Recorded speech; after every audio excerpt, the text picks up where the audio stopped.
Welcome to the టాలీట్యూబ్.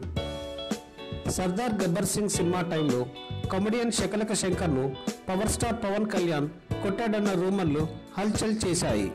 అయితే వాటన్నిటికీ సమాధానం చెప్పాడు శకలక శంకర్. ఇటీవల ఇచ్చిన ఓ ఇంటర్వ్యూలో దానికి సంబంధించిన విషయాలను వెల్లడించాడు. అతడేం చెప్పాడో అతని మాటల్లోనే వినండి. అన్నమయ్యను వెంకటేశ్వర స్వామి వారు కొట్టారంటే నమ్ముతారా?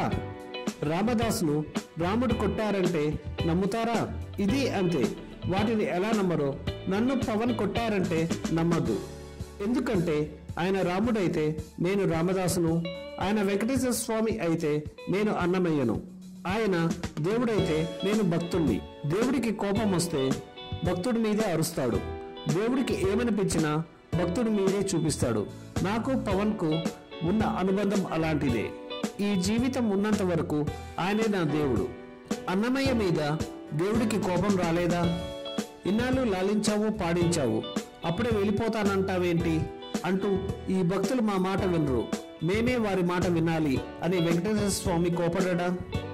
దానిని కోపమంటారా లేదంటే ప్రేమంటారా? నేను ఆయనతో సంవత్సరం పాటు సర్దార్ షూటింగ్లో ఉన్నాను, కానీ ఆయనది చీమకు కూడా హాని చేయనటువంటి మనస్తత్వం. అలాంటి వ్యక్తి భక్తుడిని ఎలాగంటారు?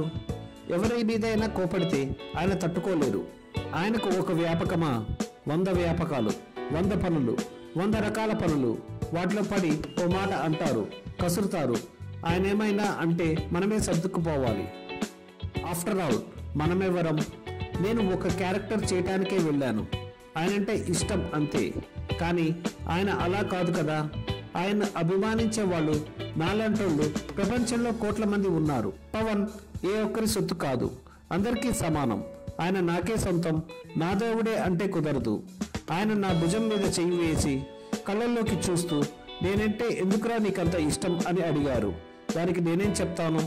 ఆయన నాకు దేవుడు, నేను భక్తుణ్ణి అంతే అని శకలక శంకర్ పవన్ కళ్యాణ్ పై తనకున్న భక్తిని చాటుకున్నాడు. మీకు కనుక ఈ వీడియో నచ్చినట్లయితే లైక్ చేయండి, కామెంట్ చేయండి, షేర్ చేయండి. మరిన్ని వీడియోల కోసం సబ్స్క్రైబ్ చేసుకోండి.